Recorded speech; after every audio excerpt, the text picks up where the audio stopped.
잘 지내셨어요? 네. 예. 우리 광호 학생 오늘 옷차림은 아주 봄이 온 것 같아요. 오늘 복습이 없어서 봄입니다.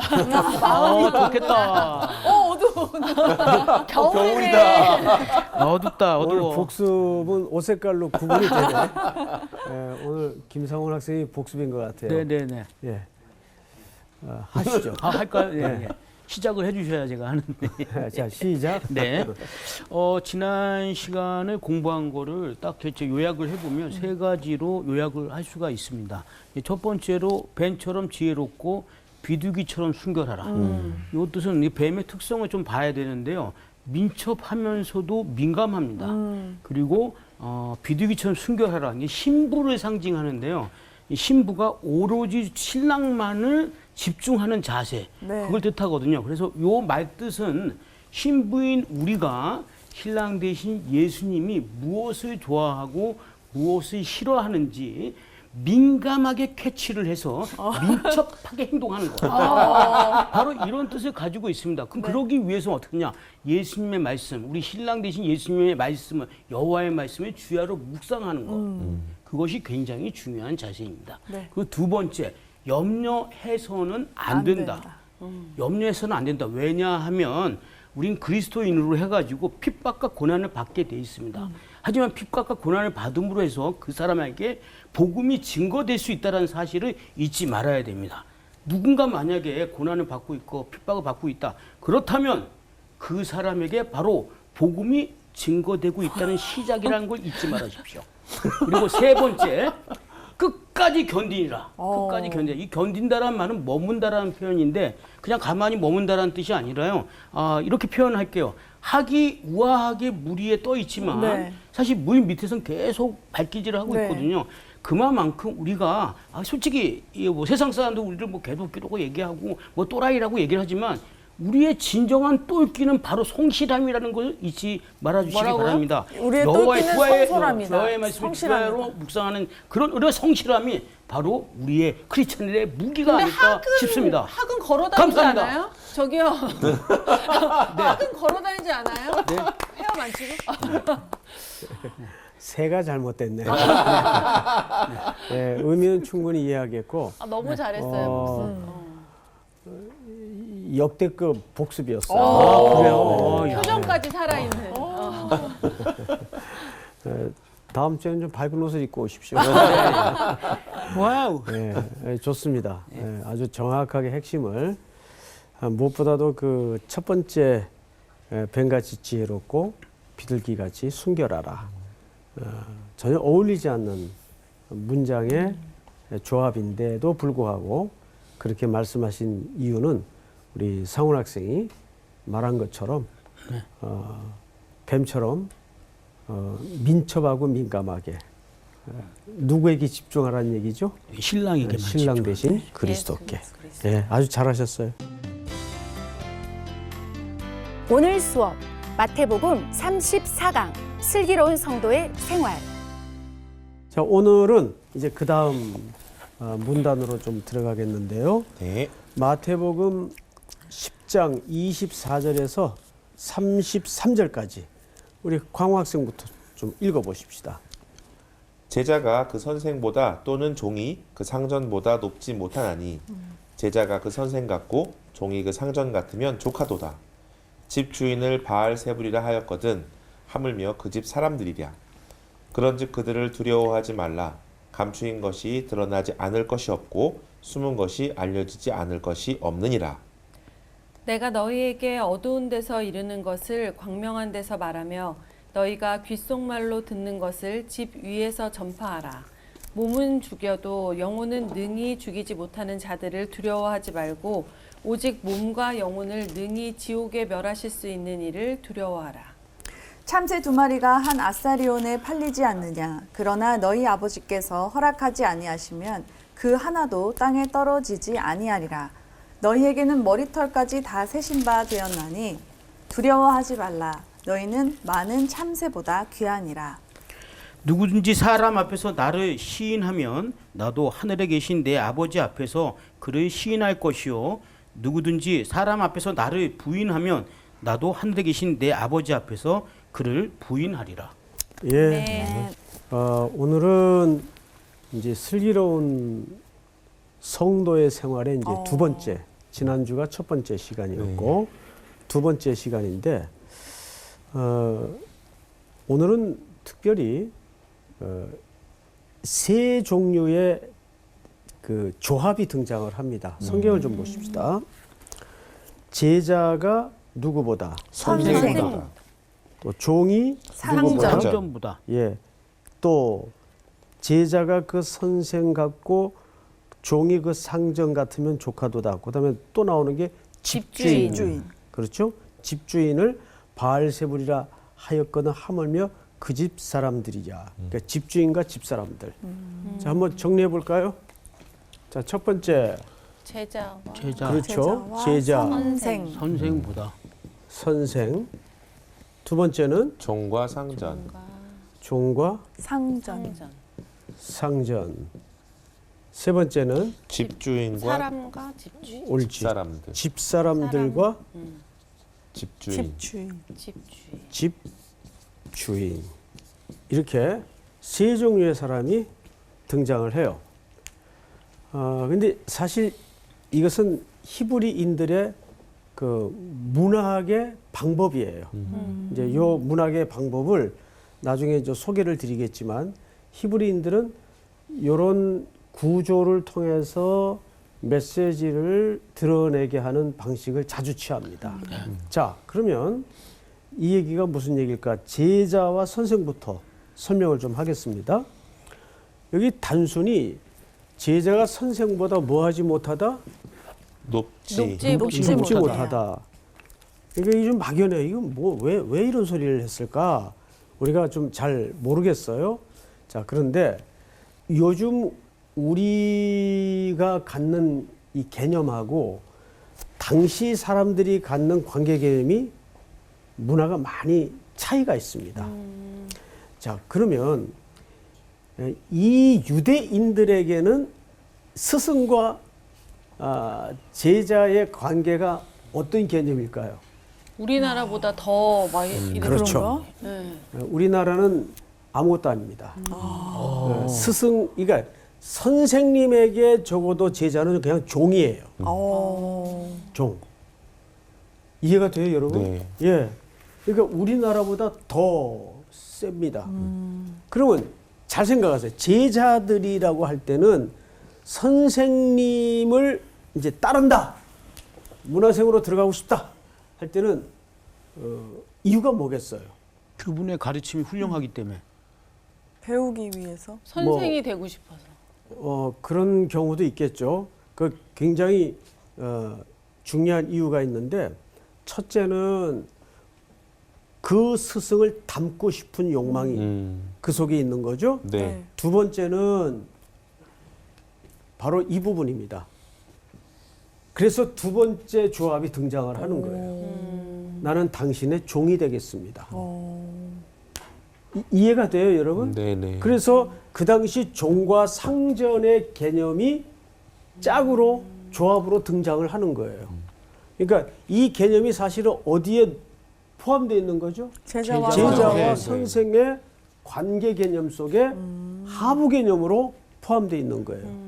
이해가 됩니까? 네. 예. 다시 이거 성경을 이해하는데 아주 중요해요. 제자들은 선생을 따를 때 왜 따른다고요? 닮고 네, 싶고 닮고 싶어서. 또 종이 그리고 두 번째는 종이 되려. 나는 기꺼이 당신의 뭐가 되겠습니다. 종이 되겠습니다. 종이 되겠습니다. 그러면 종이 되겠습니다라는 관계 개념으로 제자가 스승을 따를 때는 적어도 그 선생님을 뭘로 인식할 수 있다는 얘기예요. 상전. 나의 주인으로 인식할 수 있다는 얘기예요. 자, 또 나옵니다. 성경을 잘 보세요. 제자가 그 선생 같고 종이 그 상전 같으면 조카도다. 조카도다. 집주인을 바알세불이라 하였거든 하물며 그 집 사람들이랴. 그러니까 이 말은 무슨 얘기냐면 집주인을 뭐라 그랬어요? 바알세불. 바알세불이라 그랬어요.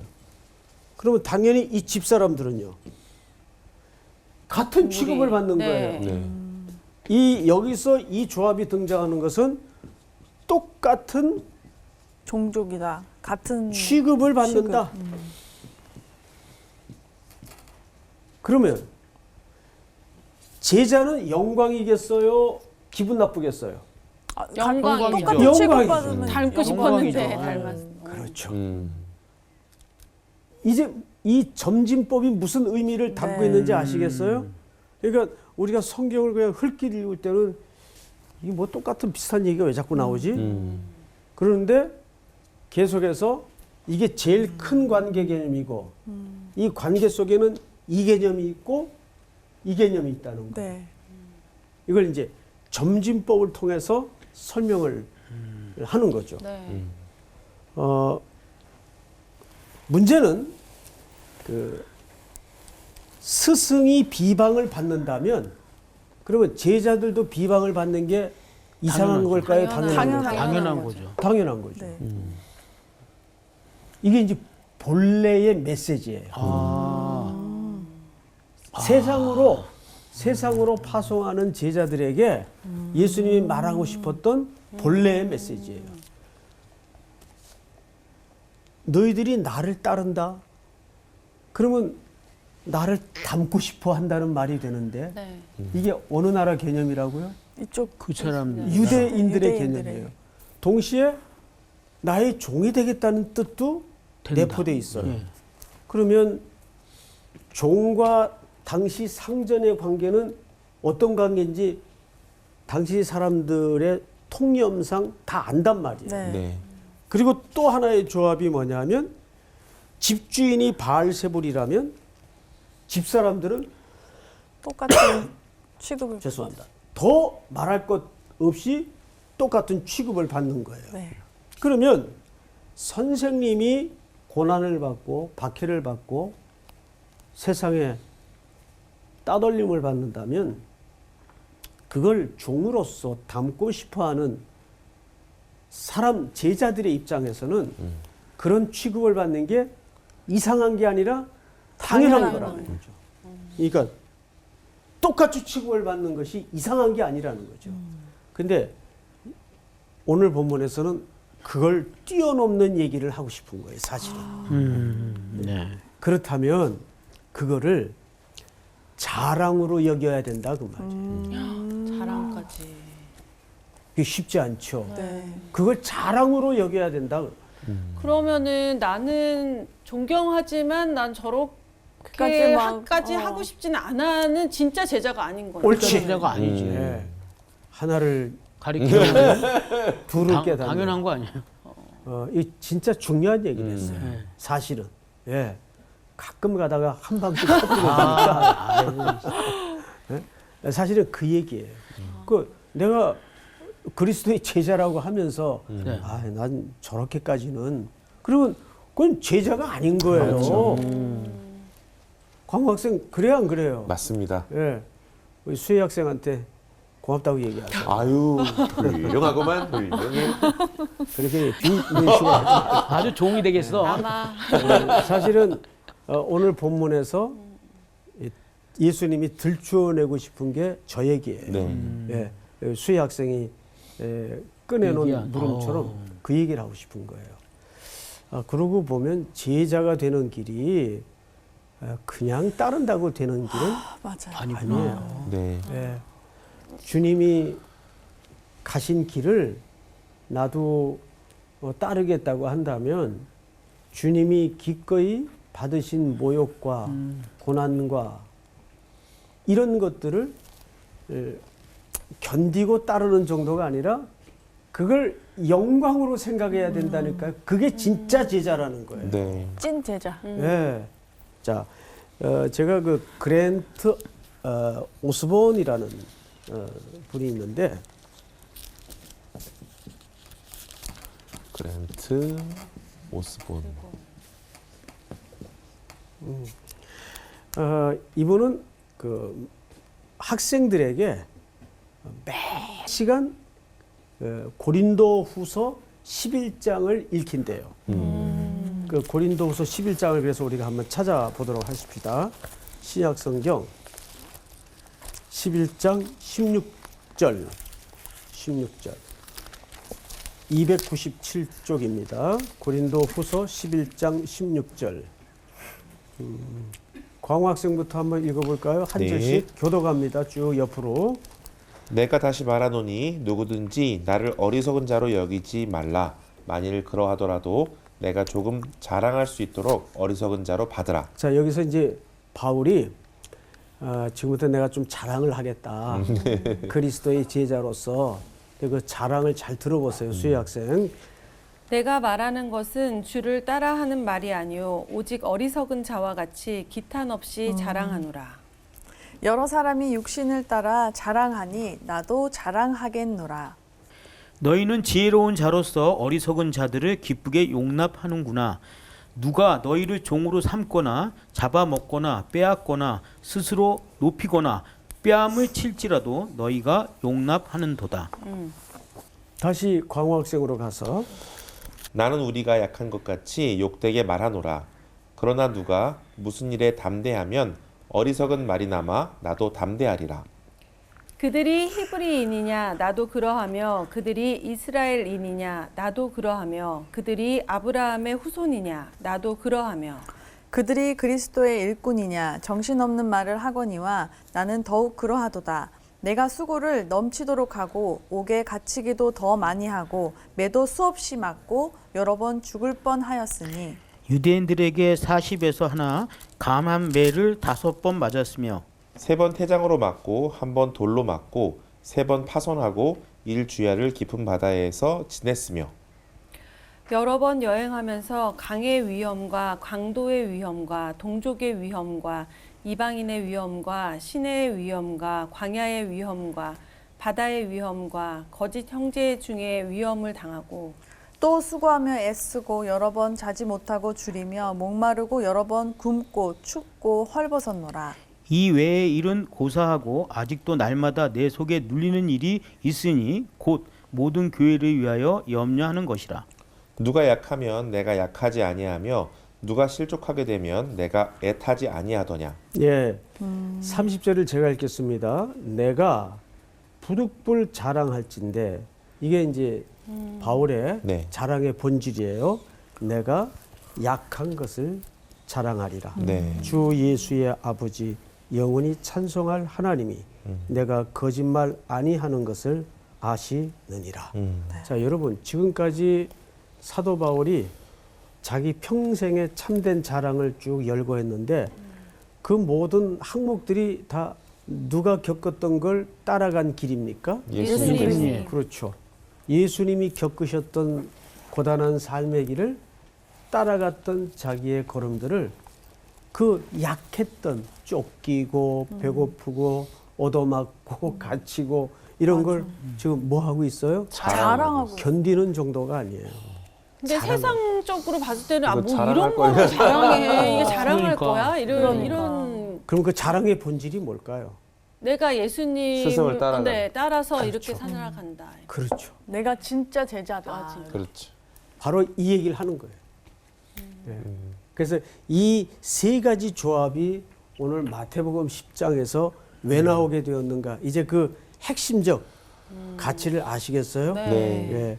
오늘 여러분들은 굉장히 중요한 포커스, 예수님의 마음을 헤아려 본 시간입니다. 네. 다시 오늘 네. 본문으로 가서 성경을 좀 보십시다. 26절. 그런즉 자, 여기서부터 두려워하지 말라가 3차례 등장합니다. 네. 자, 26절에도 그런즉 그들을 뭐 하지 말라? 두려워하지 말라. 두려워하지 말라. 아까 그 우리 상훈 학생이 아주 똑똑하게 복습을 잘 했죠. 네. 근데 그 두 번째 항목에서 네. 우리가 복음을 전할 때 핍박을 받을 수 있다 그랬죠. 네. 근데 그것이 오히려 무엇의 동기가 될 수 있다고요? 복음의 증거가 된다. 그렇죠. 복음 증거의 동기가 될 수 있다고 복습 속에서 설명을 했었습니다. 똑같은 겁니다. 그러니까 바울이 고린도 후서 11장에서 후대 교회와 성도들에게 자기의 자랑의 본질을 우리가 쭉 읽고 확인했다면 우리가 이 땅에 그리스도인으로 살면서 우리가 정말 그런 것들을 자랑의 자리로까지 끌고 간 적이 있었는가? 예? 한번 생각을 해볼 필요가 있단 말이에요. 그걸 우리의 면류가 아니고 내가 주님 때문에 고난을 받는다면 정말 내가 주님을 드디어 이제 닮아가는 길에 서 있구나. 근데 우리는 보통 뭐 어떤 거 자랑하죠? 그러니까 반대로 이번에 세상적으로 이번에 상 어디 탔어. 아파트를 샀는데 올랐어. 더블로 올랐대. 얼마나 주께서 나와 함께 하시는지. 아유 주여. 주야로 함께 하셨네. 근데 그런 자랑이 우리 기독교의 본질이라면 네. 그건 아닌 거죠. 그건 근본적인 문제서부터 한번 물을 필요가 있어요. 네. 정말 그게 자랑이라면 저분이 믿는 하나님은 복음은 과연 뭘까? 이걸 다시 한번 물을 필요가 있단 말이에요. 자, 성경을 다시 보십시다. 26절을 보시면 감추인 것이 드러나지 않을 것이 없고 숨은 것이 알려지지 않을 것이 없느니라. 내가 너에게 어두운 데서 이르는 것을 광명한 데서 말하며 너희가 귓속말로 듣는 것을 집 위에서 전파하라. 여러분, 귓속말로 듣는다는 말이 무슨 말일까요? 이거는 비상한 시간을 얘기할까요? 평범한 시간을 얘기할까요? 비상한 시간. 그렇죠. 상식이잖아요. 네. 그러면 이건 평범한 시간에서 하는 행위는 아니에요. 아니에요. 근데 그러지 말고 어디서 전파하래요? 집 위에서. 위에서. 집 위에서. 이거는 당시 유대인들이 직구절을 좀 이해해야 되는데 그리고 문화적인 그 표현이 이 속에 담아져 있습니다. 유대인들은 지붕이 평평하죠. 네. 평평하죠. 평지붕이죠. 그리고 이제 뭐 건물 구조도 간단합니다. 그리고 이제 바깥으로 계단이 나 있어서 일로 이렇게 지붕에 올라가면 지붕 위에서도 일정 분의 생활 공간으로서의 가치가 있었어요. 근데 주로 이 지붕에서 동리 사람들이라는 거야 그 공동체가 뻔하니까 그 규모가 크질 않으니까 뭐 긴급하고 중요한 어떤 아나운서 할 일이 있을 때는 지붕에 올라가서 큰 소리로 몇 번 지르면 동네 사람들이 다 알아들어요. 그 얘기를 하는 거예요. 자, 이거는 뭐냐면 복음의 긴박성과 적극성을 얘기하는 거예요. 그만큼 성경의 말씀대로 시대는 희어져 추수할 때가 되었다고요. 거기 희어져라는 말은 무슨 뜻인가 하면 히브리 사람들은 그 밭에 들어가서 일을 하는데 추수 때 일을 할 거 아니에요. 네. 그러면 전부 옷들이 흰 색깔이에요. 곡식이 희다는 말이 아니에요. 곡식이 무슨 흰 색깔이에요? 누렇지. 네. 그렇지 않겠어요? 그렇죠. 예. 그래서 이제 구부리고 이렇게 흰 옷을 입은 유대인들이 이제 뭘 하겠습니까? 밭일을 하겠죠. 추수를 하든지 뭘 하든지. 그러면 멀리서 보면 그 밭이 무슨 색깔로 보일까요? 하얀색으로. 예, 희어져 추수할 때가 되었다. 근데 일꾼이 없는 거예요. 일꾼이 부족한 거예요. 아직도 추수할 게 많이 남아서. 네. 그럼 추수라는 것은 뭐만 갖다 대면 됩니까? 남만 갖다 대면. 그렇죠. 남만 갖다 대면 되는 거예요.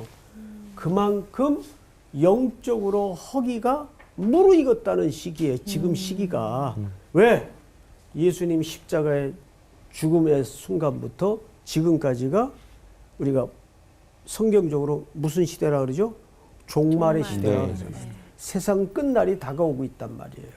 그래서 지금도 구원받아야 될 하나님의 백성들의 충만한 수에 들어오는 일들이 긴박하게 이루어져야 돼. 이해가 돼요? 네. 근데 어느 세월에 쏘군거리고 다녀요. 그 말은 지붕 위에 올라가서 소리치라는 말은 복음의 긴박성과 담대성 이거를 성경이 선포하고 있는 거예요. 그래서 아무리 코로나 시대라도 지금도 구원받아야 할 영혼들이 분명히 있다는 거예요. 많죠. 땅 끝까지 세상 끝날까지 우리는 어떻게 해야 될까요? 증거해. 선교하고 전도해야 돼요. 네. 계속해서. 근데 참 그 속상한 것은 많은 그리스도인들이 이제 그런 측면에서 많이 의기소침해 있고 네. 위축돼 있어요. 네. 그리고 이제는 그리스도인이라는 신분을 드러내는 것조차도 힘든 시기가 되었어요. 제가 몇 번 얘기한 적이 있지만 월요일 날 이렇게 월요일 날 청년들 출근하면 상사들이 불러가지고 뭐 먼저 체크해요. 너 교회 어제 갔다 교회 왔다. 갔다 왔어? 주일날 그 갔다 왔어. 이런 것 때문에 그 어린 청년들이 위축이 돼요. 그리스도인으로 산다는 것이. 이게 현실입니다, 여러분. 자, 성경을 다시 보십시다. 27절. 내가 너희에게 어두운 데서 이르는 것을 광명한 데서 말하며 너희가 귓속말로 듣는 것을 집 위에서 전파하라. 몸은 죽여도 영혼은 능히 죽이지 못하는 자들을 두려워하지 말고 오직 몸과 영혼을 능히 어디에 멸하실 수 있는 지옥에 지옥에 멸하실 수 게헨나. 이 지옥이라는 말인데 게헨나. 이 게헨나라는 말은 구약식 그 표현으로도 이해를 하면 좋겠어요. 오늘날 많은 일부 신학자들도 지옥의 존재를 부정해요. 지옥은 없다.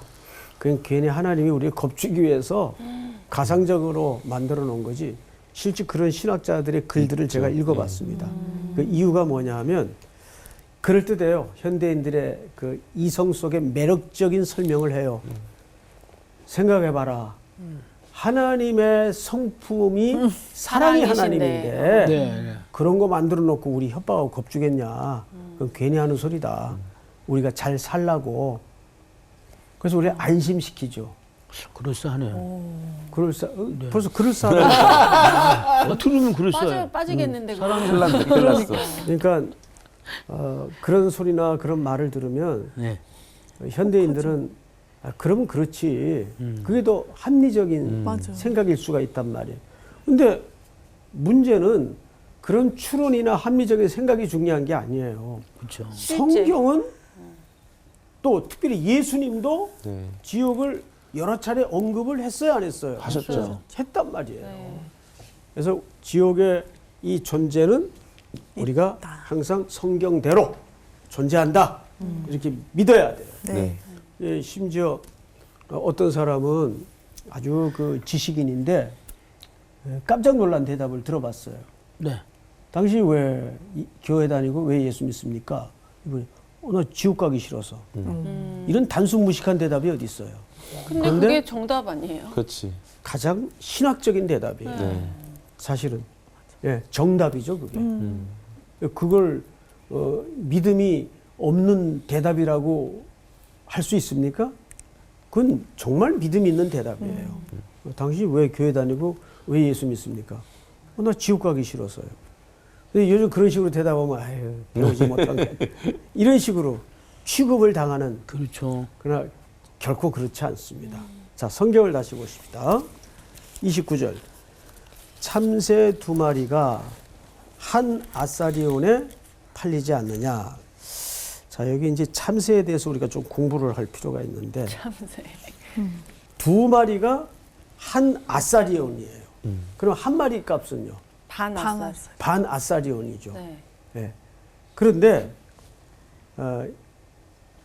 당시 데나리온이 더 큰 거예요? 하루 품삯. 하루 품. 품삯이에요. 이 한글이 왜 안 써져? 하루 품삯이에요. 데나리온 1데나리온이 하루 품삯이에요. 근데 아사리온은 16분의 1의 가치예요. 그러니까 엄청 한 마리면 36분의 1이네. 반 아사리온이에요. 그러니까 2분의 1. 2분의 1 정도 가격밖에 안 되는 거예요. 그럼 생각을 해보시라고요. 참새 한 마리 값이 얼마나 미미해요. 네. 근데 다음 성경을 좀 볼까요? 그러나 너희 아버지께서 허락하지 아니하시면 그 하나도 땅에 떨어지지 아니하리라. 예. 그 다음 성경 구절이 뭐죠? 머리털이 또 나와요. 네. 네. 머리털까지 다. 수희 학생, 네. 머리털이 여기 왜 갑자기 참새와 함께 등장을 할까요? 그때 머리를 잘라서 팔았나요? 갑자기 본래의 모습으로 돌아왔어요. 현기 학생, 네? 오늘 긴 머리를 하고 오셨는데 네. 여기 갑자기 왜 머리털이 등장을 할까요? 이 아주 중요한 이유가 있습니다. 머리털. 그 당시에 또 뭔가 이 머리털이 중요한 뭔가 있었나 보다. 머리털은 유대인들에게 신체 중에 가장 작은 것으로 여김을 받았어요. 머리카락. 머리카락이요. 가장 작은 것. 그러니까 참새와 머리털은 아, 동의 반복, 강조 차원의 등장을 하는 겁니다. 참새도 보면 반아사리온밖에 안 돼요. 네. 그렇죠? 네. 머리털도 유대인들의 인식 속에서는 신체 중에 그냥 가장 하찮은 취급을 할 수 있는 그런 문화 개념을 갖고 있었습니다. 자, 그러면 하나님께서 오늘 이 말씀을 성경에 기록한 이유가 있어요. 너희에게는 머리털까지 다 세신 바 되었나니 두려워하지 말라. 너희는 많은 참새보다 귀하니라. 그러니까 이 얘기는 우리 지난주 시편 제가 인용을 했었죠. 아슈레. 기억하네요. 자, 시편 첫 글자가 보기는 네, 이게 아슈레의 복이에요. 아슈레. 이거는 감탄문이라고 그랬어요. 네. 네, 바라크라는 복의 의미하고는 좀 다른 복이라고 말씀을 드렸죠. 넌 참 좋겠다. 아버지가 하나님이라. 하나님이라서. 이제 그런 의미라고 말씀을 드렸어요. 근데 혹시 시편 1편 마지막 절인 6절이 어떻게 끝나는지 아세요? 망자로 끝납니다. 아기는 망령되이 행 망하리로다. 망하리로다. 자, 빨리 찾아보세요. 맞아. 망해야지. 시편 1편 6절. 무릇 의인들의 길은 여호와께서 어떻게 하시나? 인정하시나. 인정하시나. 그 인정이라는 말이 무슨 뜻이에요? 인정이라는 말이 원래 단어적 의미로는 안다란, 내가 너를 안다라는 뜻이에요. 근데 이 안다라는 말 속에는 세 가지 약속과 세 가지 개념이 들어가 있습니다. 기억하셔야 돼요. 내가 광을 알아. 자, 출애굽기 3장에서도 보면 모세를 불러 세워놓고 내가 애굽 땅에 내 백성들의 고통을 정령히 보고 듣고 안다 그랬어요. 기억나시죠? 네. 예. 근데 여기 인정하다라는 말은 안다라는 말이에요. 그럼 그 안다라는 히브리적 개념에는 세 가지 개념이 함의 돼서 표현된 마지막 글자라고요. 안다라는 말은 첫째, 내가 너를 보호해 줄 거다. 보호해 줄 거다. 보호. 그리고 내가 너를 인도할 거다. 그리고 너를 안전하게 이끌 것이다. 보호라는 말하고 조금 개념이 살짝 차이가 있어요. 예? 인도하시고 보호하시고 지켜주시는 거예요. 목적지까지 인도하시는 거예요. 그래서 시편 23편은 여호와는 나의 목자시니 내게 부족함이 없다는 말이 그 완성의 의미의 고백이에요. 그러니까 하나님이 김상훈을 아시면 네. 그 결과는 부족함이 없는 삶으로 믿으셔야 돼요. 그것이 그냥 허공에 우리가 쳐다보는 약속이 아니라 진실한 약속이에요. 그게 현실이 돼야 되고. 이해가 됩니까? 네. 자, 다시 이제 마무리를 좀 하겠습니다. 그래서 너희에게는 머리털까지 다 세신 바 되었나니 두려워하지 말라. 너희는 많은 참새보다 귀하니라. 누구든지 사람 앞에서 나를 시인하면 나도 하늘에 계신 내 아버지 앞에서 그를 시인할 것이요. 누구든지 사람 앞에서 나를 부인하면 나도 하늘에 계신 내 아버지 앞에서 그를 부인하리라. 자, 이 대목은 굉장히 중요한 것이 여기 부인하다, 시인하다라는 개념으로 설명을 하죠. 자, 내가 광호 학생을 부인했어. 네. 나 잘 몰라요. 그러면 광호 학생을 보내 누구를 부인하냐면 하나님을 내가 부인하는 거예요. 이거 연대 개념으로 이해를 해야 돼요. 자, 예수님을 누가 보냈죠? 하나님. 하나님이 보내셨어요. 네. 내 아들이라고 보냈어요. 근데 사람들이 부인했어요. 당신 틀렸어. 아니야. 그러면 누구를 부인하는 격이 돼요? 하나님을 부인하는 격이 돼요. 그런데 이 똑같은 이치가 뒤에도 나오는데 내가 옥에 갇혔을 때 너희가 돌아보았고 목마를 때 너희가 마실 것을 주었고 근데 정작 그 행위를 한 의인들은 자기가 한 걸 알아요, 몰라요? 몰라요. 잘 몰라요. 그러면 어떻게 했다는 얘기일까요? 이웃들이 모르게 아니죠. 본성으로 했다는 얘기예요. 본성으로 이렇게 원래 습관적으로 습관처럼. 몸에 그렇죠. 배어 있고 습관처럼. 몸에 배어 있다는 말로밖에는 설명이 안 돼요. 네. 그건 습관으로도 설명은 부족한데 자기도 모르게 그 행위가 작은 자들로 취급받는 자들에게 나갔다 그 말이에요. 네. 근데 예수님이 그 작은 자들을 누구와 동일시하셨어요? 예수님. 자기와 동일시하셨어요. 네. 그러면 그 자기도 모르게 한 성김과 순종은 누구에게 한 거예요? 예수님을 보내신 하나님께 한 거예요. 이해가 됩니까? 네. 그런데 작은 자를 외면하고 모른다 하면 누구를 외면하고 모른다 하는 격이 되죠? 하나님을 외면하고 모른다 하는 격이 되는 거예요. 거슬러 올라가면. 이게 이제 연대적 본성이에요. 네.